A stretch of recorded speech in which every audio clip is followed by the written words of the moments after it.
آج بڑی مقدس دو پہاڑیوں کا تذکرہ ہونا ہے۔ جی ہاں، وہ مقدس دو پہاڑیاں کون سی ہیں آپ کو بتاتے ہیں۔ ایک اچھی بات یہ بتاتا چلوں، اس سلسلے کی یوں سمجھ لیجئے کہ اشارہ دیتا چلوں کہ وہ دو پہاڑیاں ہیں کہ دنیا میں رہنے والا کہیں بھی کوئی مسلمان ہو اس کو ان مقدس پہاڑیوں کے دیدار کی بڑی تمنا ہوتی ہے۔ ایسی کون سی پہاڑیاں ہیں جس کو دیکھنے کی ہر مسلمان کو تمنا ہوتی ہے؟ آئیے سنتے ہیں۔ یہ چھوٹی چھوٹی دو پہاڑیاں ہیں جو حرم کعبہ مکرمہ کے بالکل قریب ہیں، اور آج کل تو بلند عمارتوں اور اونچی سڑکوں پر ان دونوں عمارتوں کے درمیان چھت بن جانے اور تعمیرات کے رد و بدل سے یہ دونوں پہاڑیاں جو ہیں برائے نام ہی کچھ بلندی رکھتی ہیں۔ انہی دونوں پہاڑیوں پر چڑھ کر اور چکر لگا کر حضرت بی بی ہاجرہ رضی اللہ تعالی عنہا نے اس وقت پانی کی جستجو اور تلاش کی تھی کہ جب حضرت اسماعیل علیہ نبینا علیہ الصلوۃ والسلام شیر خوار بچے تھے اور پیاس کی شدت سے بے قرار ہو گئے تھے۔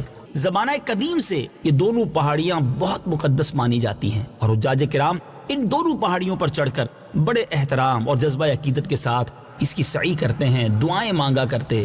مگر زمانہ جاہلیت میں ایک مرد تھا جس کا نام اصاف تھا، اور ایک عورت تھی جس کا نام نائلہ تھا۔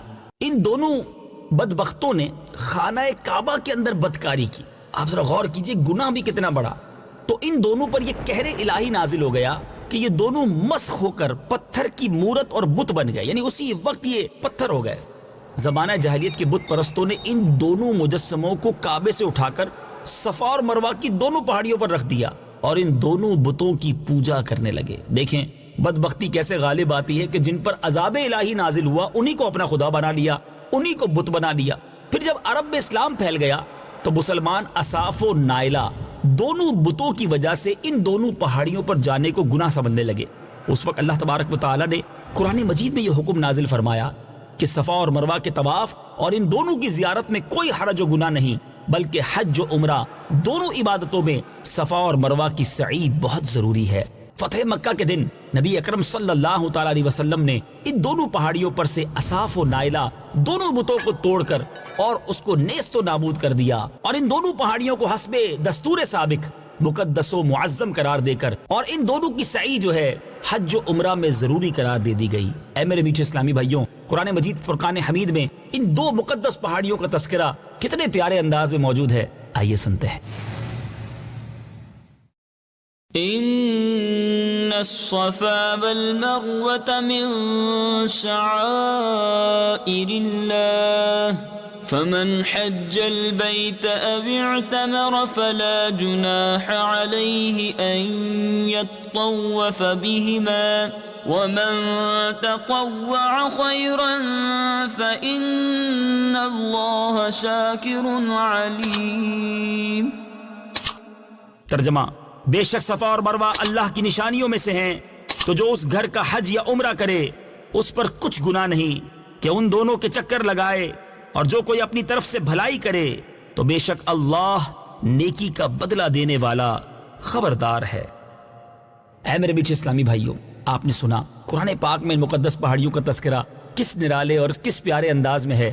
اس بات سے، اس واقعے سے مجھے اور آپ کو درس کیا ملتا ہے؟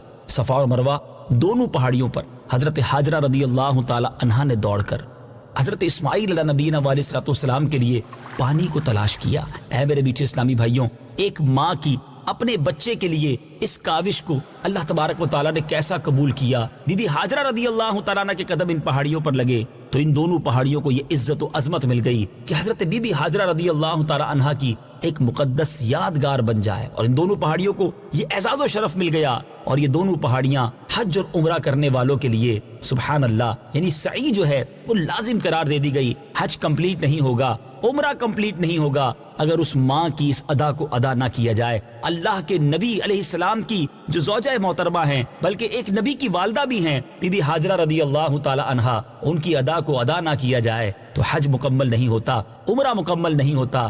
اس سے کیا سبق ملا؟ سبق یہ ملتا ہے کہ اللہ والوں اور اللہ والیوں سے اگر کسی جگہ کو کوئی خاص تعلق حاصل ہو جائے تو وہ جگہ معزز و محترم بن جاتی ہے، اور ہر مسلمان کے لیے وہ جگہ قابل تعظیم اور لائق احترام ہو جاتی ہے۔ ورنہ مکہ معظمہ میں بڑی پہاڑیاں ہیں، بہت ساری چوٹیاں ہیں، مگر صفا اور مروہ کی چھوٹی چھوٹی پہاڑیوں کو جو عظمت و تقدس حاصل ہے وہ کسی دوسرے پہاڑ کو حاصل نہیں۔ اور اس کی وجہ کیا ہو سکتی ہے؟ اور کوئی وجہ نہیں کہ یہ دونوں پہاڑیاں ایک اللہ والی کی مبارک جد و جہد کی یادگار ہیں۔ یہاں ماں کی عظمت کا بھی پتہ چلتا ہے اور اللہ والوں سے کسی چیز کی نسبت کا بھی پتہ چلتا ہے۔ اور یہ بھی بہت خوبصورت جواب ہے کہ اللہ والوں کی یاد منانا، اگر ذہن میں کہیں کوسچن مارک آتا ہے کہ اللہ والوں کی یاد کیوں منائی جاتی ہے، ان کے ایام کیوں منائے جاتے ہیں، تو ذرا بتائیے تو صحیح، حج کا سفر کس کی یاد میں ہے؟ ارے بی بی ہاجرہ کی یاد نہ منائی جائے، ان کے عمل پر عمل نہ کیا جائے تو حج کمپلیٹ نہیں ہوتا۔ اور صرف ایک انہی کا عمل نہیں، بلکہ اگر مقام ابراہیم پر جا کر 2 رکعت نفل پڑھتے ہیں، حضرت ابراہیم علیہ الصلوۃ والسلام جنہوں نے کعبے کی تعمیر کی، اس تعمیر کعبہ کی یاد آ جاتی ہے۔ اگر صفا اور مروہ کے بعد حج کے لیے ہم مینا میں جائیں اور جمرات کی رمی کو دیکھیں تو ذہن میں سوال تو یہ آتا ہے کہ آج تو شیطان سامنے نہیں ہے، حضرت ابراہیم نے تو اس وقت کنکریاں ماری تھی، مگر حضرت ابراہیم کی ادا کو ادا کرنے کے لیے آج مسلمان ایک پتھر پر کنکری مارتے ہیں۔ حج کا سفر تو ہے ہی اللہ والوں کی یاد، تو آج بھی اگر کوئی اللہ والوں کی یاد بناتا ہے تو اس میں کسی قسم کی کوئی خامی نہیں۔ تو اے میرے میٹھے اسلامی بھائیوں، اندازہ ہو گیا ہوگا آپ کو کہ صفا اور مروہ کس قدر مقدس اور مبارک پہاڑ ہیں، اور ان مقدس اور مبارک پہاڑوں کے مقدس بننے کی وجہ بھی آج آپ نے سن لی ہے۔ اللہ کریم مجھے اور آپ کو فیضان قرآن سے منور فرمائے۔